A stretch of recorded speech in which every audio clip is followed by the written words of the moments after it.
Olivier and his team reached a chilling conclusion. The winds they've measured are strong enough to blow the unsecured deck off its supports and send it crashing hundreds of feet to the valley floor.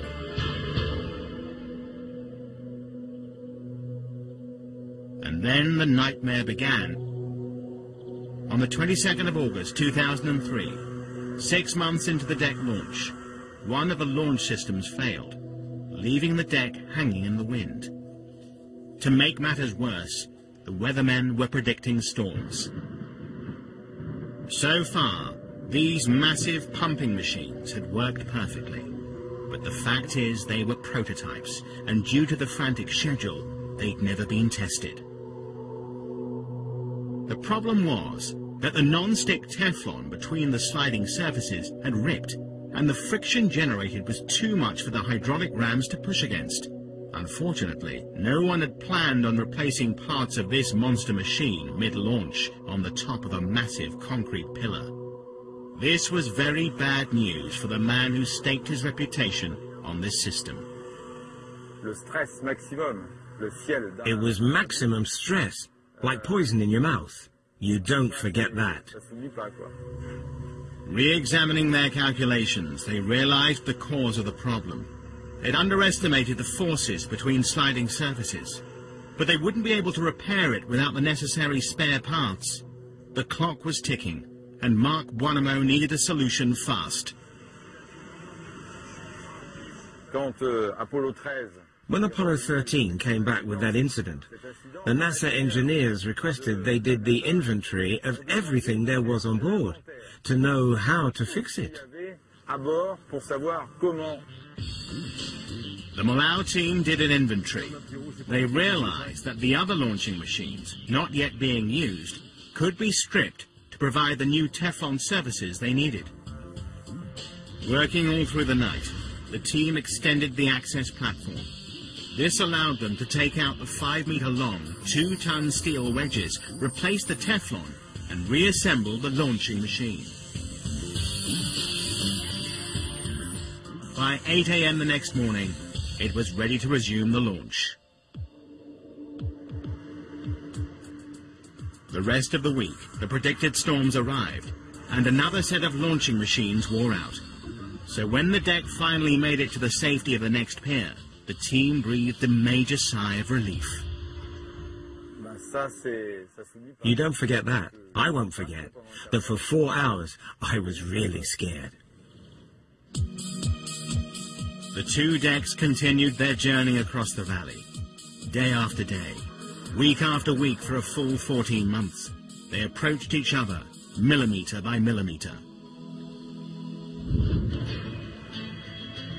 By May 2004, they'd reached a critical phase. From the northern end, the shorter deck had travelled 717 meters into space to reach its final resting place. From the south, the longer deck extended over 1.5 kilometers. Only the section over the river, the one point where it was impossible to erect a temporary pier, divided them. But would they meet as planned? If they've got their calculations wrong, they'll have built the biggest white elephant in Europe. Even the man behind the whole project had his doubts. I was not convinced at all that the two parts of the deck could meet exactly with a perfect geometry. The odds were against them. Calculating such a feat so precisely is a Herculean task. Firstly, the two starting points on the northern and southern slopes of the valley are at different heights. Secondly, the bridge has a subtle curve to it.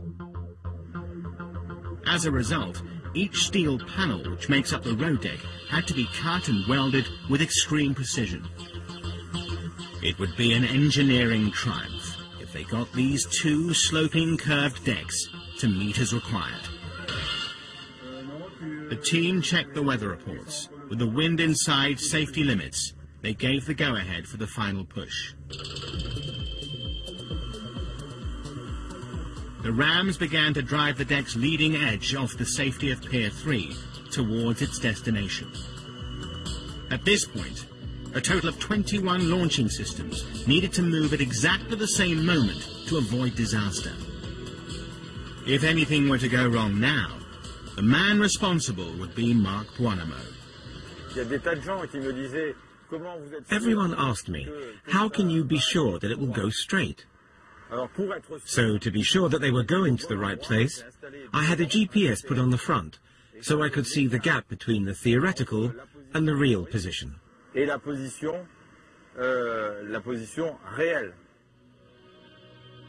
the next 2 days and nights, the deck advances 600 millimeters at a time towards its final resting place. The world's media are watching the critical meeting of the decks, and to add to the pressure, the French Prime Minister is due to drop in to celebrate the event.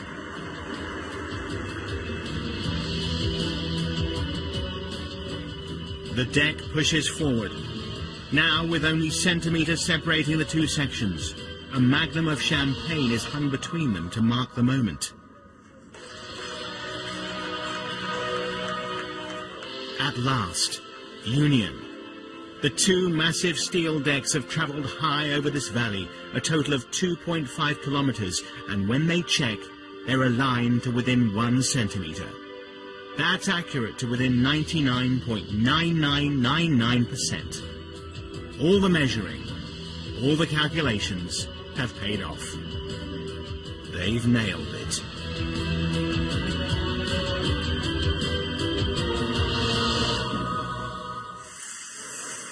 The decks have been joined, and the team have reached the final phase of the project.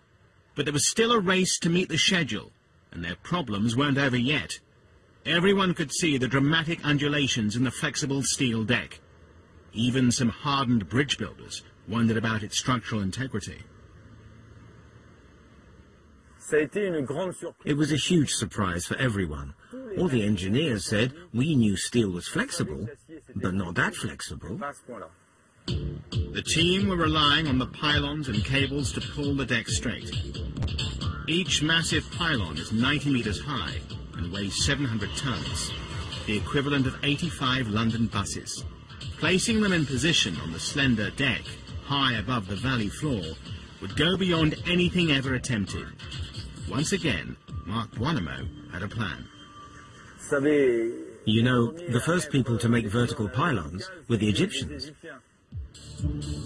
Buonamo adapted a technique used in ancient Egypt to erect obelisks in the sands.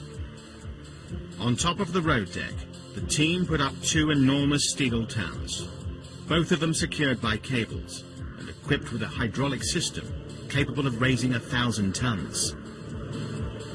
The 700-ton pylon is then lifted by the hydraulics. As it rises, it pivots little by little until it's vertical. It's then lowered safely onto its anchorage point. Buonamo's 4,000-year-old technique worked to perfection.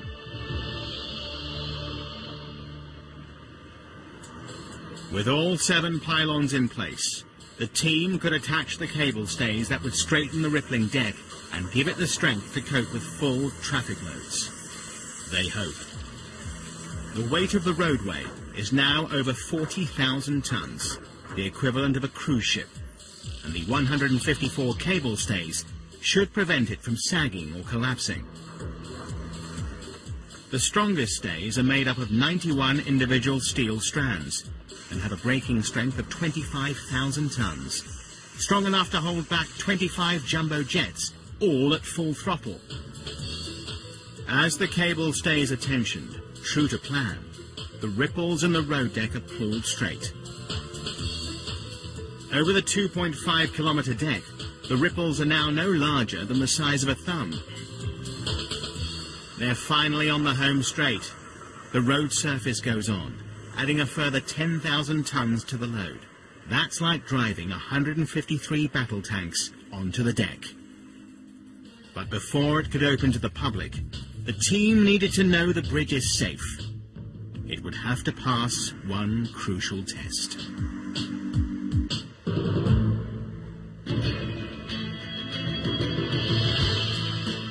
After 3 years, the construction team building France's Millau Viaduct, the world's tallest bridge,